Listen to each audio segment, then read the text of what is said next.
Hello friends, मैं हूं विक्रम शेख और आप लोग देख रहे हैं आपका अपना चैनल ऑनेस्ट ट्यूटोरियल। फ्रेंड्स, आप लोग इस चैनल के ऊपर 11th और 12th कॉमर्स के OCM यानी कि बिजनेस, SPCC और अकाउंटेंसी के वीडियोस आप लोग मेरे चैनल पे देख सकते हैं। तो अगर फ्रेंड्स आप लोगों ने अभी तक मेरे चैनल को सब्सक्राइब नहीं किया है तो आप लोग सबसे पहले तो इसको सब्सक्राइब कर ले और इस वीडियो को आप लास्ट तक देखिएगा। और अगर आपको अच्छा लगे तो इसे लाइक भी कीजिएगा और आपके फ्रेंड्स के साथ इसकी लिंक को भी शेयर कीजिएगा।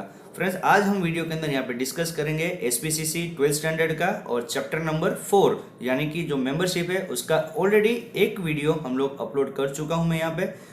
तो उस वीडियो में आप लोग देख सकते हैं कि क्या होता है मेंबरशिप, उसकी मीनिंग क्या है और उसके दो कंडीशंस थे कि person may be a member but not a shareholder, और दूसरा पॉइंट था person may be a shareholder but not as a member. ये दो पॉइंट हम ऑलरेडी डिस्कस कर चुके हैं। तो अब हम लोग आज के दिन में जो यहाँ पे इस वीडियो के अंदर हम जो कवर करेंगे वो हमारा टॉपिक है हु कैन एक्वायर मेंबरशिप, यानी मेंबरशिप किसको हासिल हो सकती है। तो शुरू करते हैं हम लोग यहाँ पे। सबसे पहला जो पॉइंट है वो है ए लिविंग पर्सन, यानी एन इंडिविजुअल। कोई भी एक जीवित व्यक्ति जो होता है वो मेंबरशिप को हासिल कर सकता है। अब वो जीवित व्यक्ति यानी जो लिविंग पर्सन है वो किस प्रकार का होना चाहिए? वो ऐसा होना चाहिए कि वो अनसाउंड माइंड नहीं होना चाहिए, यानी कि दिमागी तौर से वो कोई फैसला लेने के काबिल होना चाहिए। यानी जो पर्सन, जो लिविंग पर्सन जो है वो किसी भी तरह का कॉन्ट्रैक्ट या एग्रीमेंट करने के काबिल होना चाहिए। यानी उसकी दिमागी स्थिति कैसी होनी चाहिए? अच्छी होनी चाहिए। तो एक तो ये हो गया कि जो पर्सन है वो एग्रीमेंट करने के लिए काबिल होना चाहिए, वो अनसाउंड माइंड का नहीं होना चाहिए। सेकंड, जो इंडिविजुअल पर्सन यानी कि जो लिविंग पर्सन जो है वो माइनर नहीं होना चाहिए। माइनर जो होगा वो भी मेंबर नहीं बन सकता है। और थर्ड जो होगा वो होगा इंसॉल्वेंट। अगर इंसॉल्वेंट है तो वो भी कंपनी का मेंबर, शेयर्स परचेस करके भी वो मेंबर नहीं बन सकता है। अब मैंने आपको 3 पॉइंट बताए। फर्स्ट पॉइंट था एक तो अनसाउंड माइंड जो होगा वो नहीं बन सकता है, दूसरा हो गया माइनर, और थर्ड था हमारा इंसॉल्वेंट। लेकिन फ्रेंड्स, माइनर के लिए कोई कंडीशन है। माइनर के लिए एक कंडीशन ऐसी है, under certain circumstances the Indian Act has accepted minor also as maybe a member। कुछ कुछ सर्कमस्टेंसेस ऐसे जहाँ पे माइनर को मेंबर की तरह पे उसको यहाँ पे कंसिडर किया गया है। तब ये कौन सी कंडीशन हो सकती है? तो मैं आपको बताऊं फ्रेंड्स कि अगर एक शेयर होल्डर है, उसकी अगर डेथ हो जाती है और उसका जो लीगल रिप्रेजेंटेटिव जो होगा वो अगर माइनर है, अगर वो माइनर है तो वो शेयर होल्डर बन जाएगा और फिर उसका नाम क्या हो जाएगा? रजिस्टर ऑफ मेंबर्स के अंदर उसका नाम एंटर हो जाएगा।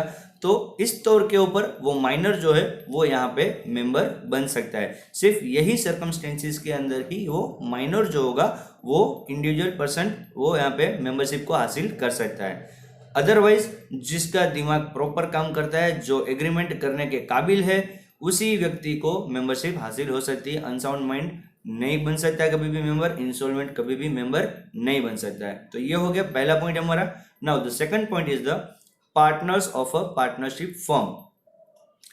पार्टनर्स यानी कि जो इंडिविजुअल व्यक्ति होंगे, ये भी कौन होंगे? पार्टनर्स जो होंगे वो इंडिविजुअल व्यक्ति होंगे। तो जो पार्टनर्स है वो मेंबरशिप को हासिल कर सकते हैं, लेकिन पार्टनरशिप फर्म जो है वो कभी भी मेंबर नहीं बन सकती। यानी कि जिस नाम से बिजनेस स्टार्ट किया है वो बिजनेस जो है वो बिजनेस के नाम से आप मेंबर नहीं बन सकते। इंडिविजुअली जितने भी पार्टनर है, चाहे एक हो, दो हो, तीन हो, चार हो, जितने भी पार्टनर्स है वो सभी पार्टनर्स इंडिविजुअली मेंबर्स बन सकते हैं। Then the third point is the company. Company can become member in any other company but cannot become its own member by purchasing its own share। Company जो है वो किसी और कंपनी के shares को परचेस करके दूसरी कंपनी के मेंबर बन सकती है, लेकिन अपनी खुद की कंपनी के शेयर्स को परचेस करके उसमें मेंबर नहीं बन सकती है। और इसी तरह से कंपनी के अंदर एक और दूसरी चीज ये आती है। कंपनी के अंदर ये होगा, एक होती है होल्डिंग कंपनी, एक होती है उसकी सब्सिडरी कंपनी। तो सब्सिडरी कंपनी जो होती है वो सब्सिडरी कंपनी होल्डिंग कंपनी की मेंबर कभी भी नहीं बन सकती है। उसके लिए कुछ कंडीशंस है कि अगर सब्सिडरी कंपनी को अगर होल्डिंग कंपनी की मेंबर बन सकती है, लेकिन उसके लिए भी कुछ कंडीशन है।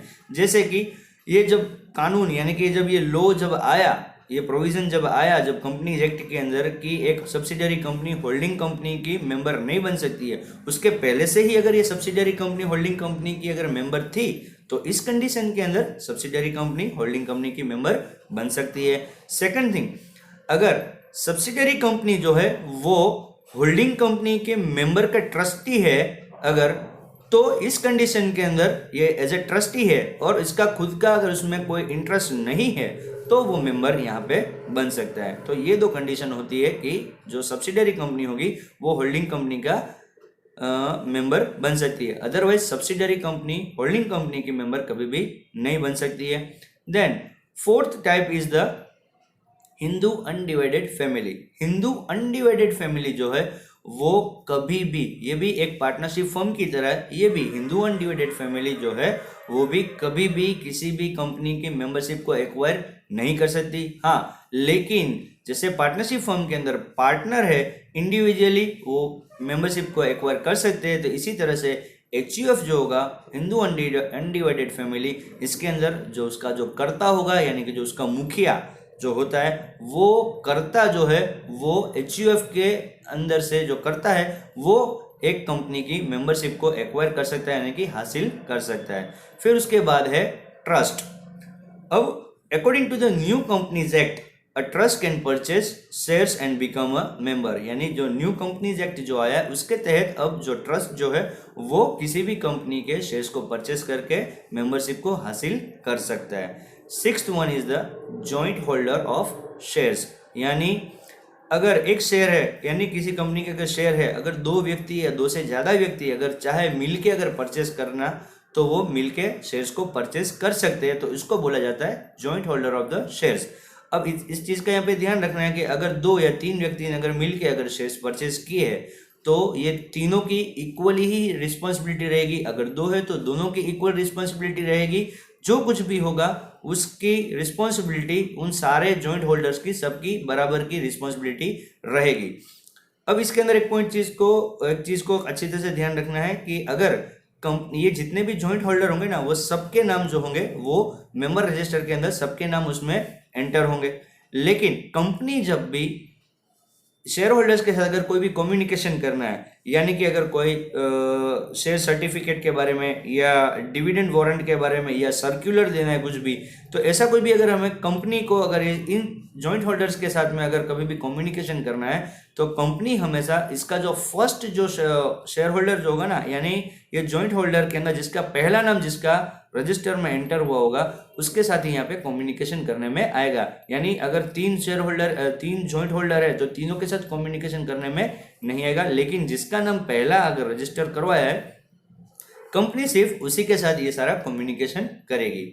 उसके बाद आएगा फॉरेनर्स। तो फॉरेनर्स भी अपनी नेटिव कंपनी के अंदर किसी नेटिव कंट्री के जो कंपनीज है उसके शेयर्स को परचेस करके मेंबर बन सकता है, लेकिन यहाँ पे कंडीशन है अगर दोनों कंट्री के यानी कि फॉरेनर और जो नेटिव कंट्री जिस कंट्री का कंपनी के उसने शेयर खरीदे उन दोनों कंपनी के बीच में अगर वॉर वाली परिस्थिति यानी कि झगड़े वाली परिस्थिति अगर आती है, युद्ध हो जाता है, तो इस कंडीशन के अंदर कंपनी जो है वो फॉरेनर के जो शेयर्स यानी कि मेंबरशिप है उसको वो सस्पेंड कर सकता है। और लास्ट जो हो गया वो होगा हमारा अदर इंस्टीट्यूशंस। अदर इंस्टीट्यूशंस में कौन आता है तो कोऑपरेटिव सोसाइटीज। जो कोऑपरेटिव सोसाइटी एक्ट के अंदर जो रजिस्टर्ड है तो वो कोऑपरेटिव सोसाइटी जो है वो अगर उसके प्रोविजंस में अगर अलाउ करता है तो जी हाँ वो कंपनी के मेंबरशिप को एक्वायर कर सकती है। तो फ्रेंड्स हमने देखा यहाँ पे कितने हैं 8 प्रकार के लोग बोलो या कंपनी बोलो या ट्रस्ट बोलो, ये टोटल 8 टाइप से ये मेंबरशिप को एक्वायर कर सकते हैं। एक लिविंग पर्सन हो गया, partners of the partnership firm, company, Hindu undivided family, फिर trust, joint holder of the shares, foreigners and other institutions. तो ये सब लोग क्या होंगे कंपनी की मेंबरशिप को एक्वायर कर सकते हैं। ये तो हमने देखा कि कौन एक्वायर कर सकता है। अब मेंबरशिप एक्वायर करना यानी कि हासिल करने की क्या मेथड हो सकती है, क्या प्रोसीजर हो सकती है, तो अब हम लोग इसको डिस्कस कर लेते हैं हम लोग यहाँ पे। तो सबसे पहला subscribing to the memorandum of association, यानी अगर हमें मेंबर बनना है तो मेंबर बनने के लिए हम किस तरह से मेंबरशिप को हासिल करेंगे। तो सबसे पहला पॉइंट है subscribing to the memorandum of association.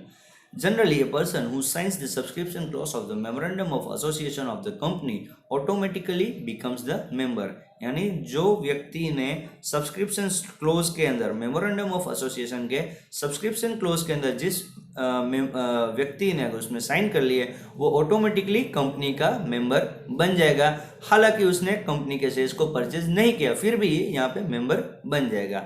Second point is, दूसरी कौन सी मेथड हो सकती है कि मेंबरशिप हासिल कर सके, तो बाय अलॉटमेंट ऑफ शेयर्स। जब कंपनी ने प्रोस्पेक्टस इश्यू किया तो लोगों ने उसको सब्सक्राइब करने के लिए एप्लीकेशन किया। एप्लीकेशन करने के बाद सेक्रेटरी ने उसको क्लासीफाई किया और क्लासीफाई करने के बाद उसमें से जब बोर्ड ऑफ डायरेक्टर साथ की मीटिंग हुई और बाद में फिर पता चला कि इन शेयर होल्डर्स को हमें शेयर्स अलॉट करना है, तो जिसको शेयर अलॉट होगा उसके बाद फिर क्या होगा, मेंबर रजिस्टर के अंदर उनका नाम एंटर होगा। तो इस प्रकार से भी जिसको शेयर्स यहाँ पे इश्यू हुआ है, अलॉटमेंट हुआ है, उसका नाम यहाँ पे मेंबर रजिस्टर में आ जाएगा। और ये एक मेथड हो गई ये एक मेथड हो गई हमारी मेंबरशिप हासिल करने की।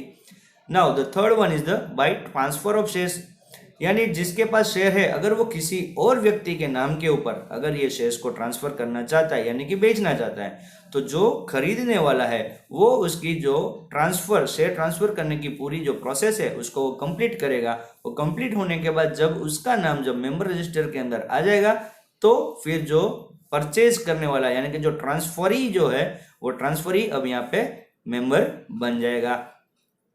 फोर्थ पॉइंट है बाय ट्रांसमिशन ऑफ शेयर। अब ट्रांसमिशन ऑफ शेयर क्या होगा, ट्रांसमिशन ऑफ शेयर यानी कि ये बाय लॉ कंपलसरी ये ट्रांसफर होना, उसको बोलते हैं ट्रांसमिशन ऑफ शेयर, जो कि हम अगले चैप्टर में हम लोग पढ़ चुके हैं, transfer and transmission of share.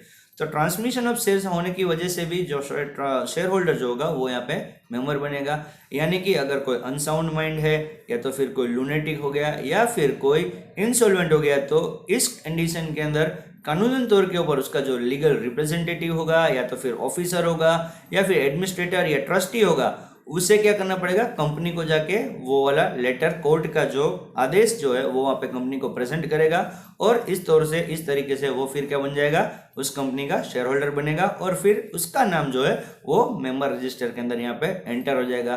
तो इस प्रकार से ये जो मेंबर होगा वो भी यहाँ पे ये जो शेयर होल्डर होगा उसका नाम जैसे ही रजिस्टर में एंटर होगा तो वो भी यहाँ पे मेंबरशिप को हासिल कर लेगा।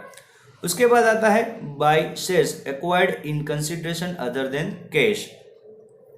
ये क्या हो गया पॉइंट दोस्तों कि इसके अंदर अगर कोई एम्प्लॉय है बहुत अच्छा काम कर रहा है अगर बराबर, तो उसको बोनस देने का है। कंपनी ने सोचा कि हम इसको बोनस देते हैं, लेकिन कंपनी ने सोचा बोनस में हम उसको रुपया देते हैं, उससे अच्छा हम लोग उसको कैश दे देते हैं। यानी उसने जो अच्छा काम किया उसके बदले के अंदर हम लोग उसको क्या दे रहे हैं, कैश की जगह पे हम लोग क्या दे देंगे, उसको शेयर्स दे देंगे। तो जब इसको शेयर देंगे तो उसका नाम भी मेंबर रजिस्टर के अंदर एंटर होगा और ये इस तरह से भी यहाँ पे एक्वायर कर सकता है मेंबरशिप को।